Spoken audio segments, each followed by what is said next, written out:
आडगाव परिसरात शिवमहापुराण कथेचा भव्य सोहळा सुरू असून गेल्या 4 दिवसांपासून दररोज सायंकाळी कथा पार पडत आहे। कथासत्रांमुळे परिसरात भक्तिमय वातावरण निर्माण झाले असून मोठ्या संख्येने भाविक उपस्थित राहत आहेत। सायंकाळी होणाऱ्या या कथेचे कथन महाराष्ट्रातील सुप्रसिद्ध कीर्तनकार संत निवृत्तीनाथ महाराज संस्था त्र्यंबकेश्वर यांच्या अध्यक्षा हरिभक्त परायण कांचनताई जगताप करीत आहे। त्यांच्या समर्थ, ओजस्वी आणि भावपूर्ण वाणीमुळे भाविक मंत्रमुग्ध होत आहेत। शिव महात्मे, भक्ती, संस्कार आणि धर्माचरण यांचे महत्त्व त्यांनी सुंदररित्या उलगडून दाखविले। कार्यक्रमादरम्यान राष्ट्रवादी काँग्रेसचे नेते अंबादास खैरे यांनीही उपस्थित राहून आयोजकांचे काम व भाविकांचा उत्साह पाहून कौतुक व्यक्त केले। धार्मिक उपक्रम समाजात एकात्मता आणि सकारात्मकता वाढवतात असे त्यांनी नमूद केले। या कथेचे आयोजन नाशिक राष्ट्रवादी काँग्रेस अजितदादा पवार गट शहर सरचिटणीस आणि साई श्रद्धा बिल्डर्स अँड लँड डेव्हलपर्सचे संचालक रवींद्र दत्तू जाधव तसेच त्यांच्या पत्नी कविता रवींद्र जाधव यांच्या पुढाकारातून करण्यात आले। त्यांच्या प्रयत्नांमुळे संपूर्ण परिसरात भक्तिभावाचे वातावरण निर्माण झाले।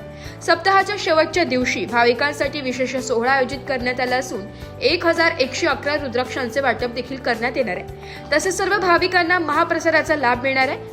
शेवटच्या दिवशी मोठी गर्दी होण्याची शक्यता असून तयारीचे सर्व काम पूर्णत्वास गेले। सायंकाळी घुमणाऱ्या शिवकथेमुळे आडगाव परिसर सध्या आध्यात्मिक ऊर्जेने उजळून निघालाय। लोकशाही न्यूज मध्ये सर्व प्रेक्षकांचे स्वागत। आता सध्या आपण आडगाव परिसरात आलेलो आहोत।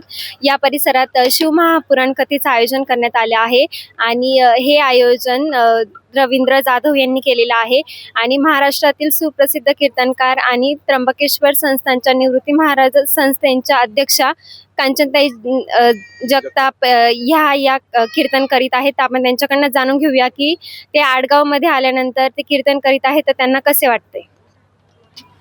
हर हर महादेव। आज हे पुण्यक्षेत्र आडगाव या ठिकाणी भव्य दिव्य असं नियोजन झालेलं आहे। आदरणीय आमचे रवींद्र भाऊ जाधव आणि आदरणीय आमच्या कविताताई जाधव यांनी गोड असं नियोजन केलेलं आहे। आज कथेचा 4था दिवस आहे आणि उद्या कथेची सांगता आहे। तर उद्या 1111 नवे तर रुद्राक्ष वाटप आहेत। उद्या भव्य दिव्य महाप्रसादाचं वाटप आहे। उद्या शिव महापर्वती विवाह आहेत आणि सर्व आडगावकर मंडळी या कथेचा खूप आनंद लुटतायत। बरोबर माझ्या सगळ्या महिला भगिनी खूप आनंद घेत आहेत। खरं तर आमचे रवींद्र भाऊ असतील, कविताताई असतील, मी त्यांचं मनापासून या ठिकाणी आभार व्यक्त करेल की त्यांच्यामुळे ही कथा या ठिकाणी मलाही करायला मिळते आणि आडगावकरांना देखील श्रवण करायला मिळते। खूप गोड आनंद मीही घेते आणि आडगावकर मंडळी घेतात।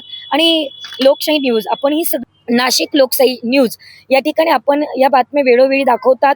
नवे तर आपल्या चॅनेलवर रोज कथा चालू आहेत म्हणून आपल्या सर्वांचं देखील मनापासून ऋण व्यक्त करते। रामकृष्ण हरी।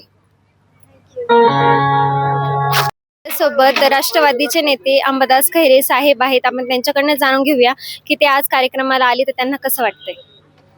आज आडगाव परिसरामध्ये आमचे मित्र सहकारी राष्ट्रवादी काँग्रेस पक्षाचे नेते रविभाऊ जाधव व त्यांच्या पत्नी यांनी इथे आडगाव परिसरामध्ये शिवपुराण कथेचं आयोजन केलं होतं। आज कथा 4था दिवस आहे।